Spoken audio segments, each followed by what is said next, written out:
सर्वं यश्चादितिष्ठति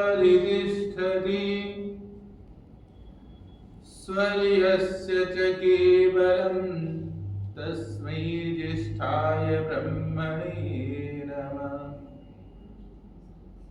यं ब्रह्मा वरुणेन्द्ररुद्रमरुतः स्तुन्वन्ति दिव्यैस्तवैः वेदैः साङ्गोपदक्रमोपनिषदैः गायन्ति यं सामगाः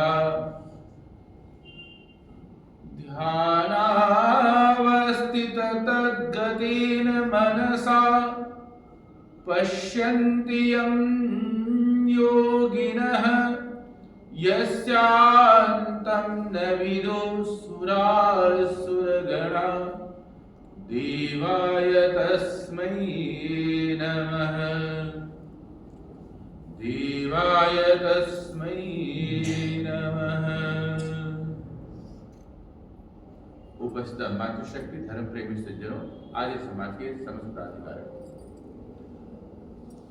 आज शिवरात्रि के महान पर्व दिवस पर समस्त ऋषि भक्तों को अभिनंदन और प्रणाम। क्योंकि हम आर्य समाज में बैठे थे, यह नई विचारधारा, नई क्रांति जिस महापुरुष ने, जिस ऋषि ने हमें प्रदान किया, आज उसके जीवन का एक चेतना शक्ति, एक अद्भुत क्रांति, एक परिवर्तन का दिवस है। इसी उद्देश्य को लेकर के हम चिंतन करेंगे।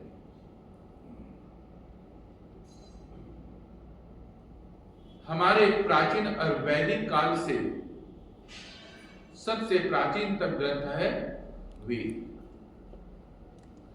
और वेदों में शिव का बहुत ज्यादा वर्णन है।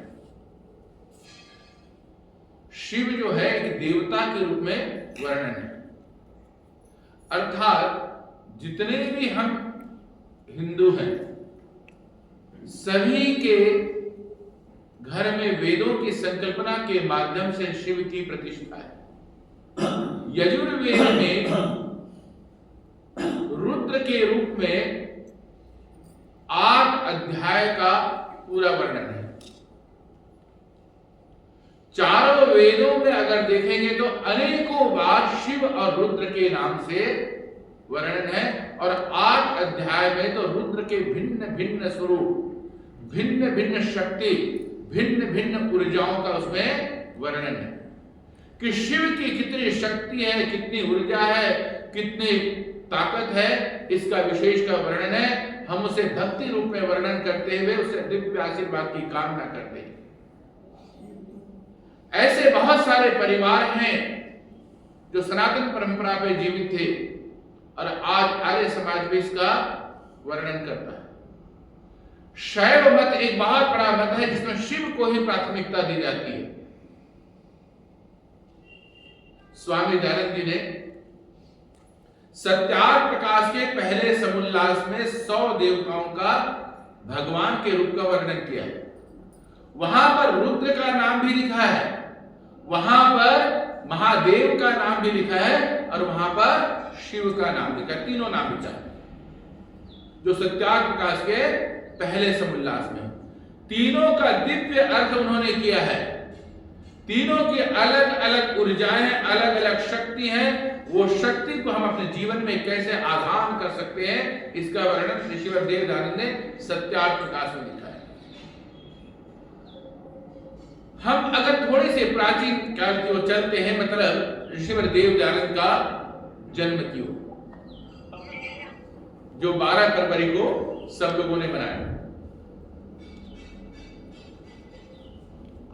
आज से लगभग 200 वर्ष पूर्व गुजरात के सौराष्ट्र क्षेत्र में काठियावाड़ नाम का एक सुंदर सा जगह है।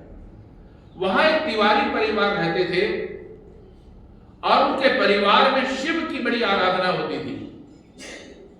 उनके यहाँ एक संतान का जन्म हुआ, पिताजी ने प्रसन्न होकर के उसका नाम शिव से रख दिया, मूल शंकर। सोचा कि हम तो शिव भक्त हैं, ये उसी का वरदान है, उसी की कृपा है और उसी के आशीर्वाद है, उसी का नाम से रख देते हैं क्योंकि हम लोग शिव भक्त तो हैं। लेकिन मैं इसको अलग सोचता हूं, कहीं ना कहीं उस तिवारी परिवार में, उस ब्राह्मण परिवार में जिसकी शिव की आराधना हो रही थी, शिव जी की दिव्य कृपा हुई, चाहते न चाहते ये नाम को उन्होंने रख दिया। और रखा क्यों होगा? ये शिव की कृपा थी। अब रहने बात शिव का मतलब क्या है? दो प्रकार के लोग सोचने वाले हैं, एक साकार रूप, एक निराकार रूप।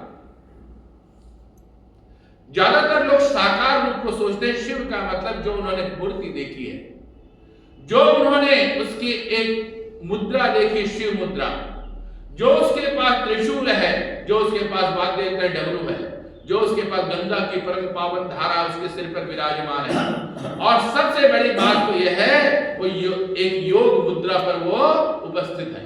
मतलब शिव की जो आराधना की गई, एक योगी राज के रूप में, एक नटराज के रूप में, एक रुद्र के रूप में, एक त्रिनेत्रधारी के रूप में, त्रयंबकम यजामहे, वेदों का वर्णन है।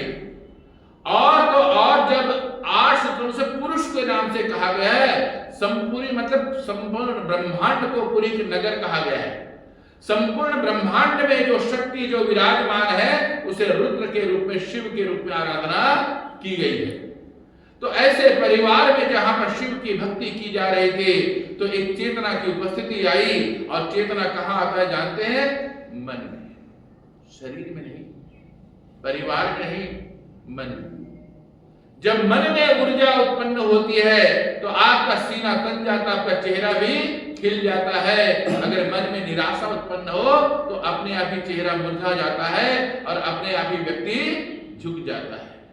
तो ऊर्जा और चेतना का स्वरूप कहां पर होता है? मन में होता है। तो ऊर्जा और चेतना का स्वरूप लेकर के उस परिवार में एक सुंदर सा बालक का जन्म हुआ, नाम रखा गया मूल शंकर। अभी पिताजी के यहाँ रोज शिव की आराधना होती थी। जब यह आया दिन महाशिवरात्रि का, किशोर अवस्था के बालक को पिताजी ने कहा कि तुम्हें अब तो शिव की उपासना करनी पड़ेगी। बोले कौन से शिव की उपासना करनी पड़ेगी?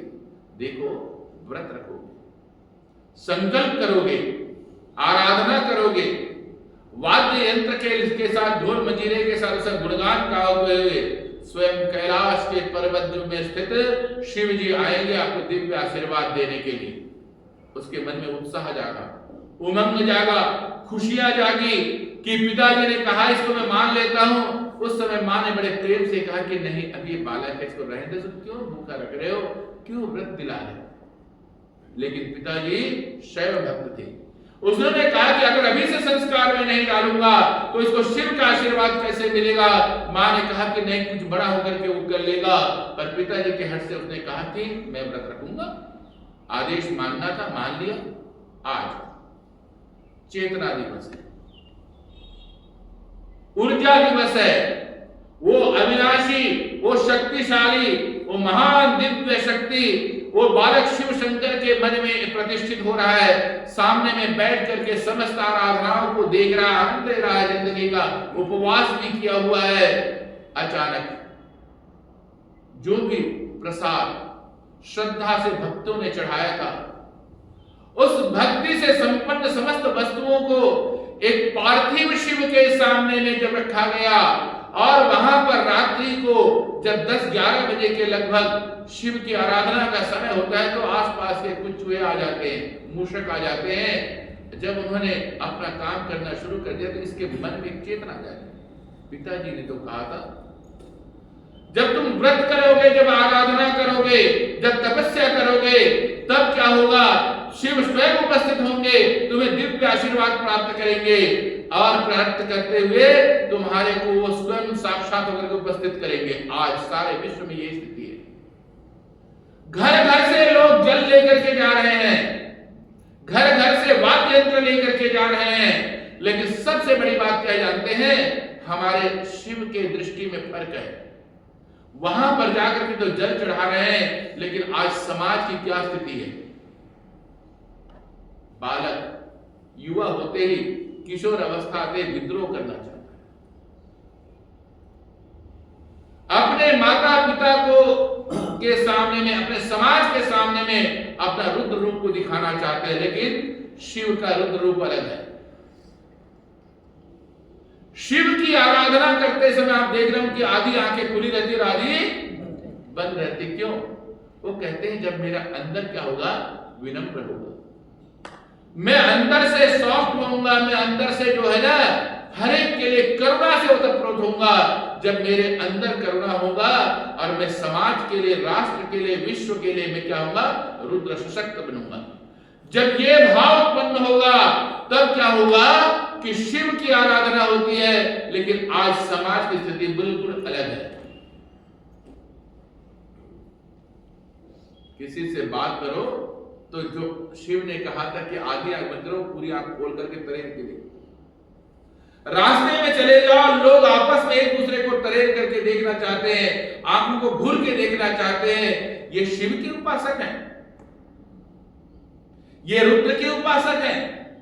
जब हम रुद्र की उपासना कर रहे हैं, शिव की उपासना कर रहे हैं, शंकर की उपासना कर रहे हैं, तो किस बात पे हमारे इस परिवार में संस्कार आ रहा है, हमारे समाज में संस्कार आ रहा है कि आंखें खुल करके क्यों देखा जा रहा है? विनम्रता कहां गई? शालीनता कहां गई? करुणा कहां गया? वो करुणा जब तक से उत्पन्न नहीं होगा अंदर में, वो शालीनता उत्पन्न नहीं होगी। आज विश्व की सबसे बड़ी समस्या क्या है?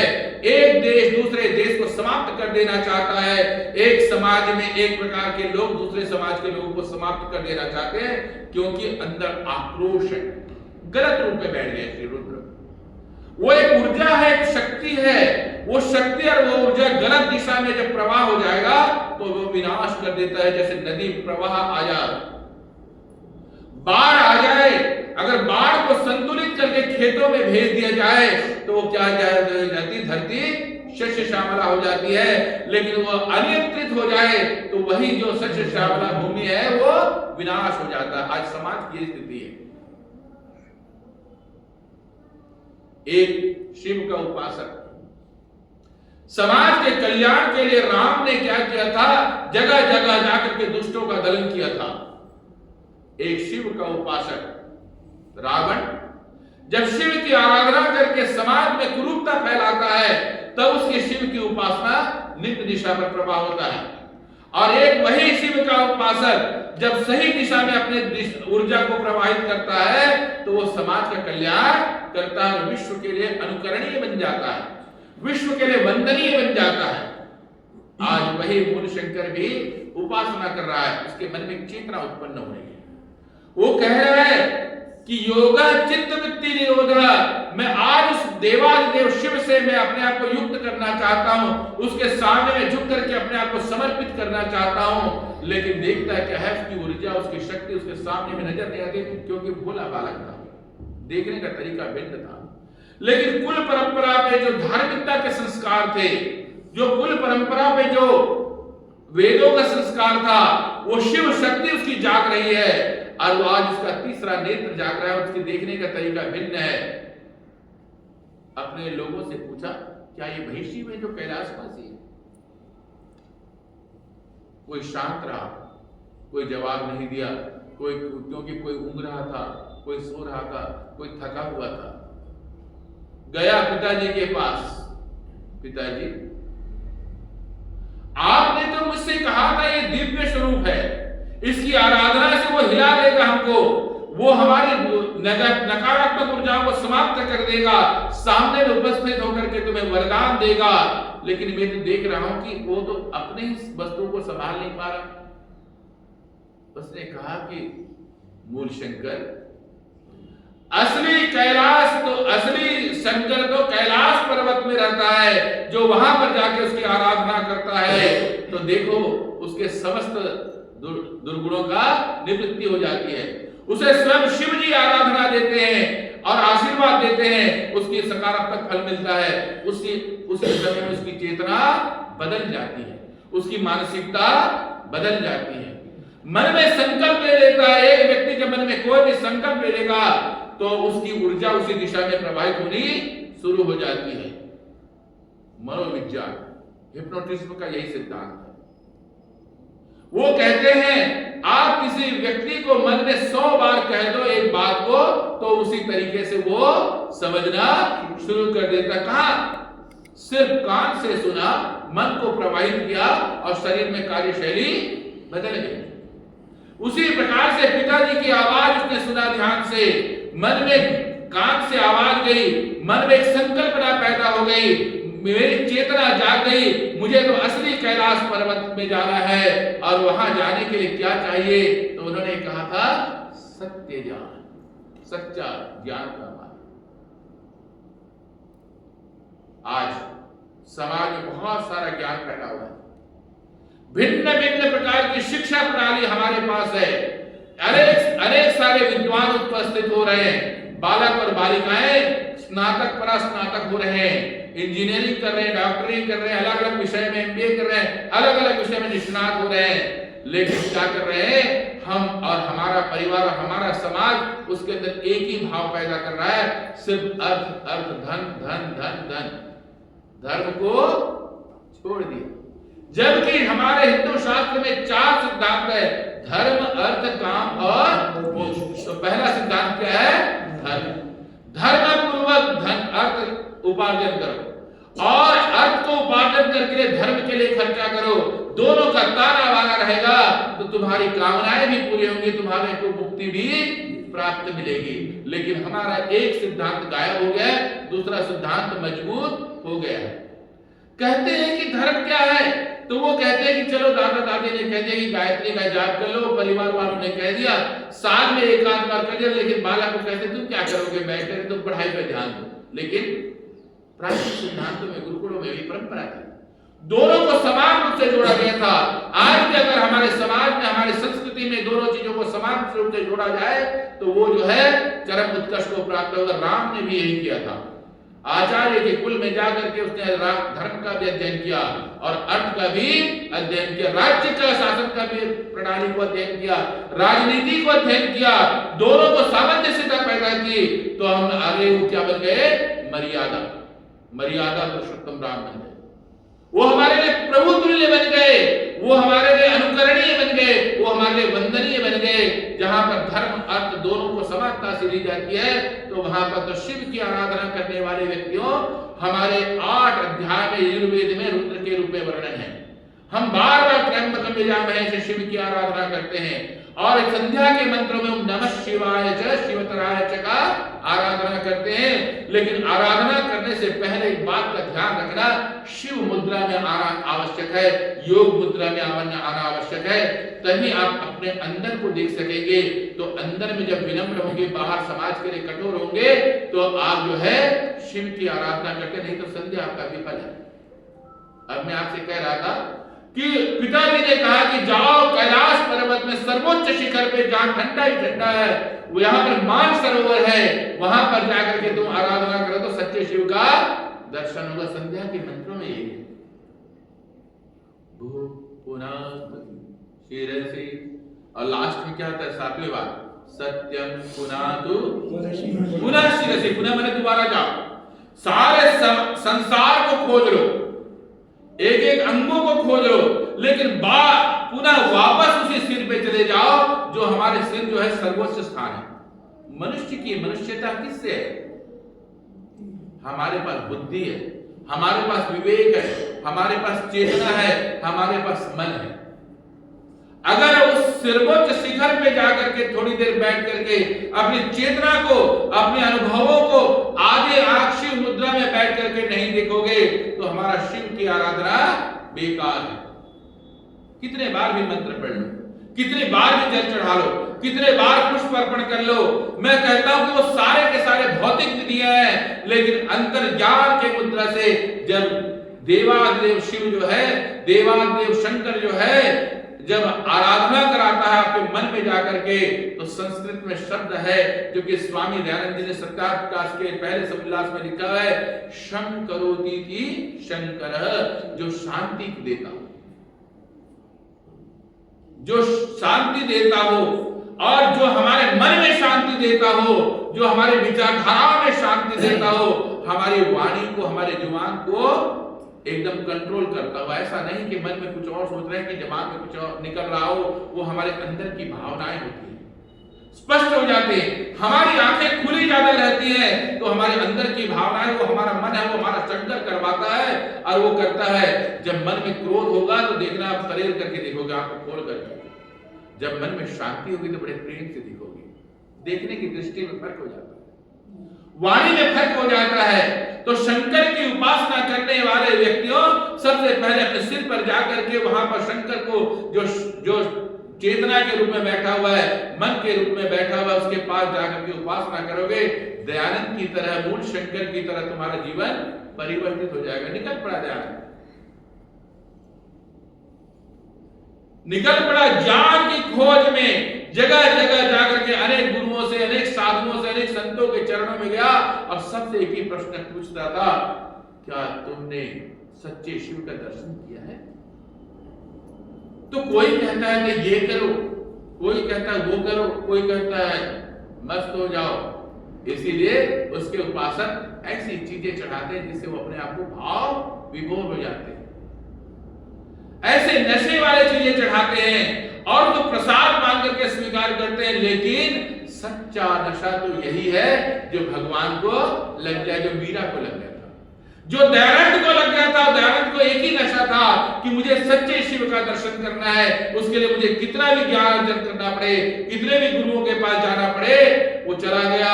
असली नशा तो यही है कि तुम एक बार प्रभु के नाम का रस पी लो। वो जो रस में जो अमृत है, जो आनंद है, जो खुशियां हैं, जो प्रवाह है, जो उसमें एक नशा है, वो नशा आपके जीवन को परिवर्तित कर देगा, बदल देगा। एक बार पी करके देखो अमृत का रस। हम लोग आचमन करते हुए जल को लेकर के कहते हैं अमृतो पस्तरणमसि, अमृता पिधानमसि। उसे अमृत कह रहे हैं, जल का पान कर रहे हैं, लेकिन वो नशा हमारे मन में नहीं चढ़ता, वो वापस यहां से निकलते हो नशा कुरूपता में बदल जाता है। अगर वो कुरूपता में बदल गया तो हम कैसे शिव के उपासक हैं? इसमें लिखते देव महादेव, हम उसे क्या कहते हैं? महादेव। महादेव के रूप में क्यों वर्णन किया है? तो स्वामी दयानंद जी ने सत्कार प्रकाश के पहले समूलदास में लिखा देवों का देव, जितने भी देव हैं उन सब का देवता कौन है? महादेव। क्यों कहा होगा भाई? क्योंकि वो एक देव जो है ना, निराकार है, निर्विकार है, अनादि है, अनुपम है। वो है कहां? तो तुम्हारे मन में। लोग ढूंढ रहे हैं बाहर, हजारों लोग, लाखों लोग आज प्रवाहित कर देंगे अपने ऊर्जाओं को, अपने धन को, अपने वैभव को, शाम को मदमग्न हो जाएंगे, बोलते हमने शिव की उपासना कर ले। अगले दिन सुबह निकलेंगे, सड़क पे फिर झगड़ा हो। घर में पहुंचते ही मां ने कुछ कहा, गुस्से से बोले, पिता ने कुछ कहा तो तरीफ करके देगा कि आज शिव की उपासना की, शिवरात्रि की यही उपासना है, ये उद्देश्य है। लेकिन अगर वेदों में इसका वर्णन है तो इसका उद्देश्य क्या है? तुम्हारे अंदर करुणा हो, तुम्हारे अंदर प्रेम हो, तुम्हारे अंदर उत्साह हो, तुम्हारे अंदर उमंग हो, समाज को परिवर्तन करने की शक्ति होनी चाहिए, अपने आप को परिवर्तन करने की शक्ति होनी चाहिए, अपने परिवार को बदलने की ताकत होनी चाहिए, तो तुम सच्चे शिव के उपासक बनोगे। तो मैं समझता हूं कि मूल शंकर क्यों नाम रखा गया, समझने वाली बात। किस भाव से, किस प्रेरणा से, किस चेतना ने उसके परिवार को एक प्रेरणा दी होगी। तो बहुत सुंदर सा संदेश देने जा रहा हूं। प्राचीन कथा है तो कथा। कहते हैं देवता और असुरों की पहले जमाने में अलग अलग जाति, धर्म, ऐसा कुछ नहीं होता था जो आजकल बहुत सारा फैला हुआ है। उस समय थे देवता या असुर। एक बार दोनों के दोनों उपासक, दोनों यज्ञ करने वाले और दोनों ही वेदों को पढ़ने वाले, एक अलग अर्थ निकालता था, एक बोलता था कि चलो भाई इसमें मदिरा का वर्णन है, इसमें मांस का वर्णन है, इसमें ये वर्णन है, लेकिन उसके शब्दार्थ का अलग अर्थ ले लेते थे। लेकिन जब वेदों के सच्चे उपासक थे, उन्होंने कहते नहीं, ईश्वर की भक्ति वो नशा है, वो नशा चाहिए जिससे समाज का निर्माण हो, वो नशा चाहिए जिससे हमारे परिवार में सुंदरता हो, वो नशा चाहिए जिससे हमारे राष्ट्र में सुंदरता हो। इसीलिए राष्ट्र रक्षा के लिए वो व्रत लेते थे। तो एक बार सोचा कि सुना है कि क्षीर सागर को मंथन करने से इसमें ऐसी चीजों की उत्पत्ति हो सकती है जिसका पान करने से तीनों लोग को जीता जा सकता है। तो सारे इंद्र वरुण देवता इत्यादि एक तरफ इकट्ठे हो गए, राक्षसों का शुक्राचार्य और सारे राक्षस एक तरफ इकट्ठे हो गए। उन्होंने क्या किया, एक पर्वत को, और पर्वत का नाम था गंधमार्दन। गंधमार्दन पर्वत को उन्होंने मथनी बनाया, और उसके लिए रस्सी क्या करे, तो वासुकी नाम के एक नाग को लिए जो सबसे नंबर था। कल्पना है, लेकिन इसके पीछे बहुत बड़ा रहस्य है। क्यों कहा गया, क्यों ऐसा वर्णन किया गया, इसके पीछे कौन सा अलंकार था, कौन सा लुप्तोपमा अलंकार है। तो वो कहते हैं कि जब मंथन किया गया, पूंछ की तरफ पकड़ा देवताओं ने, मुंह की तरफ पकड़ा राक्षसों ने कहा इसका मुंह खुलेगा तो हम कंट्रोल में कर लेंगे, उनमें तो ताकत होती है, ऊर्जा होती है। मंथन करने लगे, और मंथन होने लगे तो क्षीर सागर में सबसे पहले क्या निकला, विष, जहर।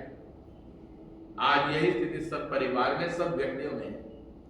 हम जब बैठते हैं, थोड़ा सा आंख बंद करने की कोशिश करते हैं तो शिव की रात्रि आती है। रात्रि याद रखना, अंधेरा हो जाता है, रात्रि अंधकार का प्रतीक है। ऐसे आंख बंद करो, कभी उपासना करना चाहो, ध्यान करना चाहो, तो सबसे पहले अंधेरा ही अंधेरा आएगा। राक्षसी गुण और देवता के गुण दोनों के दोनों उपस्थित हो जाते हैं। कभी बोलते ये करें, कभी कहते हैं वो ना करें, कभी कहते हैं जी हमारे समाज में चल करके आज शिवरात्रि का आनंद लेते हैं, कभी कहते हैं छोड़ो ना, कभी कहते हैं इस व्यक्ति से प्रेम से बात करते हैं, फिर कभी कहते हैं छोड़ो ना, इससे हमारा क्या लेना देना। नहीं, दृष्टि में प्रेम माधुर्य जब होगा तो देवत्व गुण आ रहे हैं, दृष्टि में नकारात्मक गुण आ रहे हैं, किसी को दोष देने के, किसी के लिए समस्या करने के लिए, तब जब गुण आते हैं तो राक्षसीय गुण आ रहे हैं। वो दोनों के दोनों गुण आपको मंथन कर रहे हैं। और मंथन कहां हो रहा है, मथनी कहां पर जानते हैं, वो पर्वत कहां है, आपके रीढ़ की हड्डी के साथ साथ में एक नाड़ी जा रही है जिसको मेरु रज्जु कहते हैं। उस मेरु रज्जु में 16 32 जो है ना मंथन करने के निकले हुए, वहीं पर मंथन होता। सोचता मंथन कौन करने वाला, तुम्हारा मन मन ही मंथन करेगा और कोई नहीं करेगा। शरीर तो शांत है और सांसें चल रही हैं और उसमें मंथन हो रहा है, तो सबसे पहले क्या आएगा, डर, भय। ओ मेरा परिवार छूट जाएगा, मेरा समाज छूट जाएगा।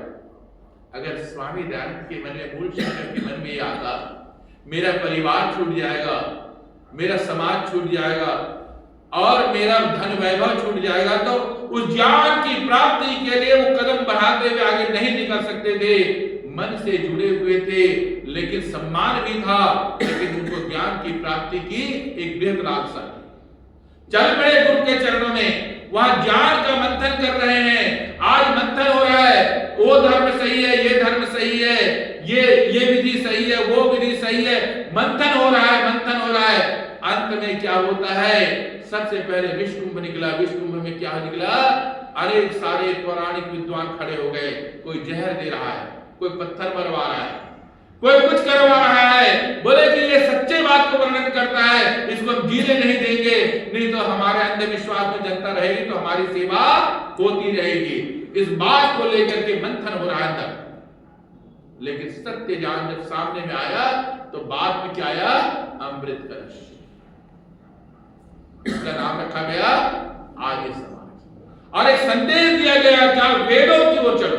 स्वामी दयानंद ने एक ही बात क्या कहा, वेदों की ओर चलो। इसीलिए उनको अभी थोड़ी देर पहले हमारी मां बता रही थी कि उन्होंने वेद का भाष्य किया। क्यों किया, कि वेदों का अनंत था, उनको करना पड़ा। वो व्याकरण के अद्भुत विद्वान थे और निरुक्त शास्त्र के अद्भुत विद्वान थे। सही सच्चे मायने में अर्थ को हमारे सामने में रखा ताकि समाज जो है दिग्भ्रमित न हो। वेदों का सुंदर उद्देश्य था, क्योंकि बहुत सारे लोगों ने जो वेद के अर्थ को नहीं जान पाए, उन्होंने इसे गड्ढियों का गीत कह दिया था। लेकिन स्वामी दयानंद जी का कोई भी ग्रंथ उठाते थे, सत्यार्थ का, ऋग्वेद आदि भाष्य भूमिका, आर्या विनय, सब जगह सिर्फ वेदों का उल्लेख किया है और वेदों के सच्चे अर्थ को उन्होंने सामने में प्रकट किया और कहा कि सच्चा रास्ता अगर कोई है तो वेदों की ओर लौट चलो। अर्थात वेदों में जो मान्यताएं हैं तो उसको स्वीकार करो। और वेदों में शिव का बड़ा महत्व है, वेदों में रुद्र का महत्व है, वेदों में देवादिदेव महादेव का महत्व है। हम क्यों ना उसको वर्णन करें, उसे स्वीकार करें। ऋषिवर देव दयानंद ने स्वीकार किया। तो अनेकों बार उनको जहर दिया गया। शिव को तो एक ही बार जहर दिया गया था ना, सारा देवता और राक्षस भाग गए। बोले कि जहर कौन पिएगा, क्योंकि जहर में इतनी उष्मा थी, इतनी गर्मी थी, जो या तो फैल जाएगा तो सारे संसार का विनाश हो जाएगा। आज परमाणु बम की कल्पना की जाती है, जापान हिल गया था।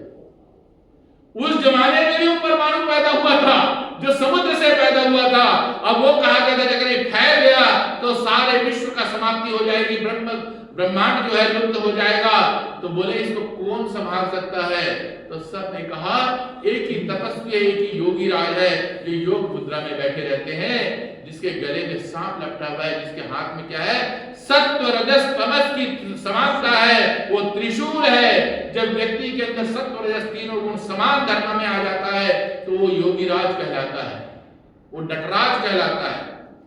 वो नटराज योगी राज को बुलाया गया, कहा कि हे शिव तुम ही इसका पान कर सकते हो।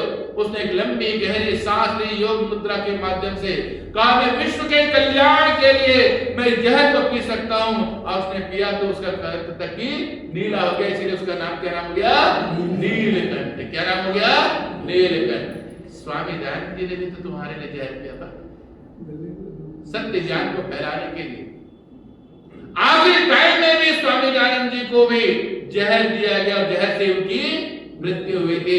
लेकिन आखिरी समय में उन्होंने संदेश दे दिया था, क्या दिया था, हे ईश्वर तुम्हारी इच्छा पूर्ण। हम क्यों नहीं कहते जो भी इच्छा है वो ईश्वर की है, और ईश्वर के प्रति समर्पित क्यों नहीं होते? तब लोभ, लालच, वासना सब कुछ इकट्ठी हो जाती है।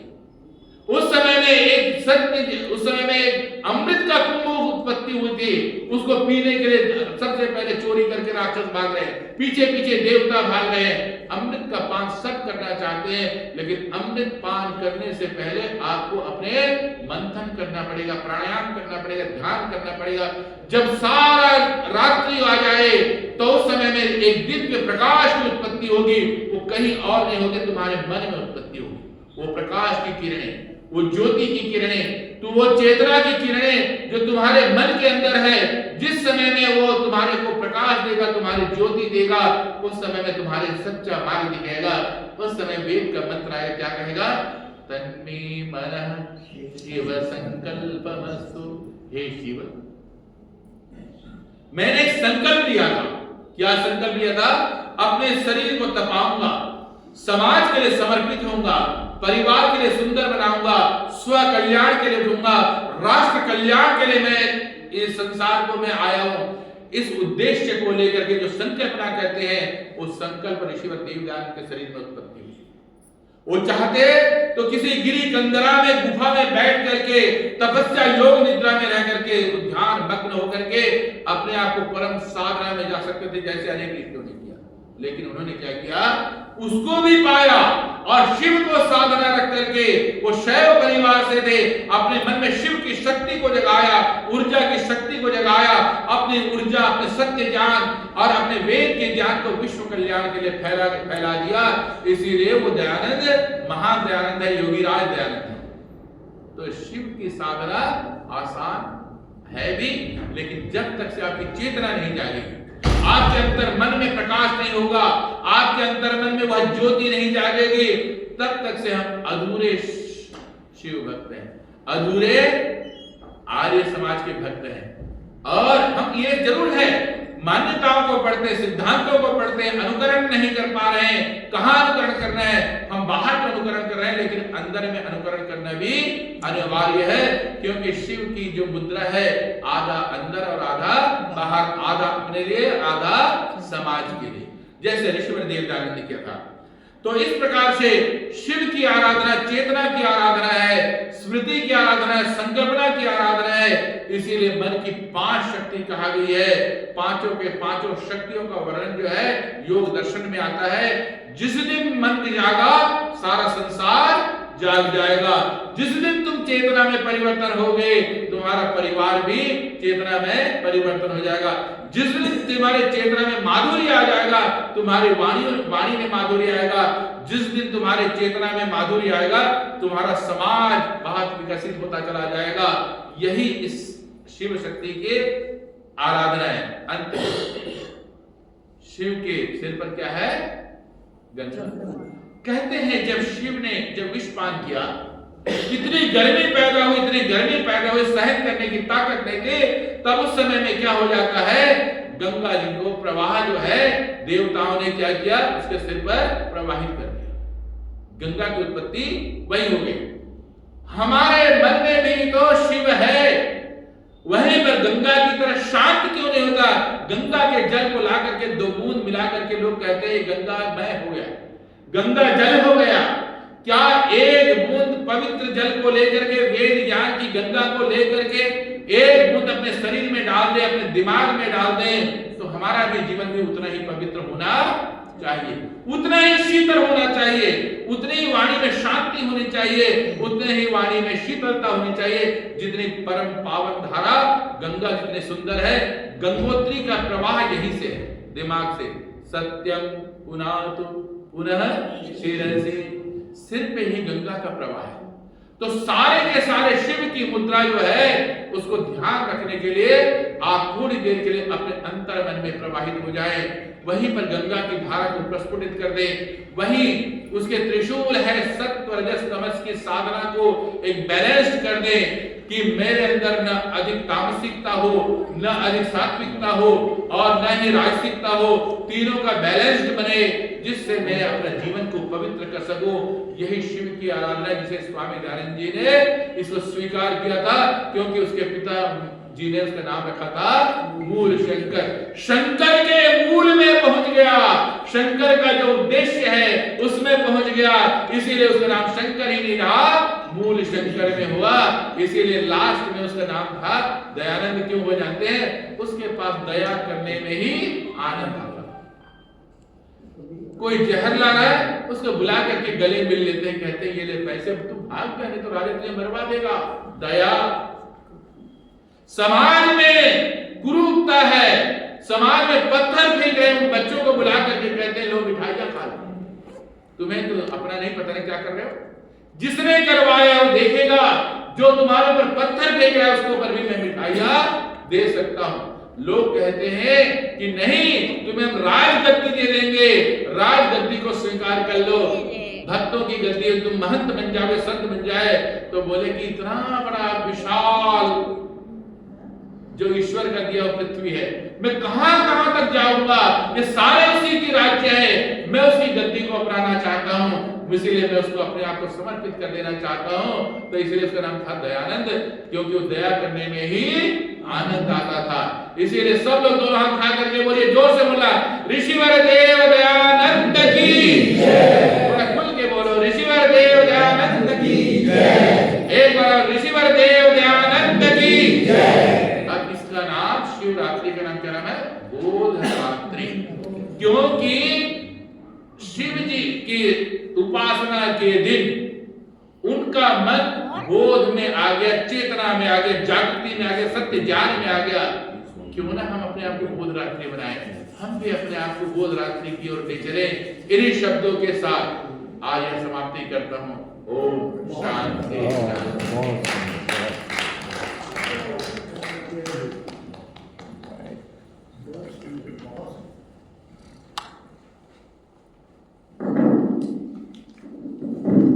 डॉक्टर शास्त्री जी का तो पीएचडी है शिव पे, तो आपने जो प्रवचन दिया हमको, मतलब लोग, मैं कहता हूँ तो आंख बंद करके ध्यान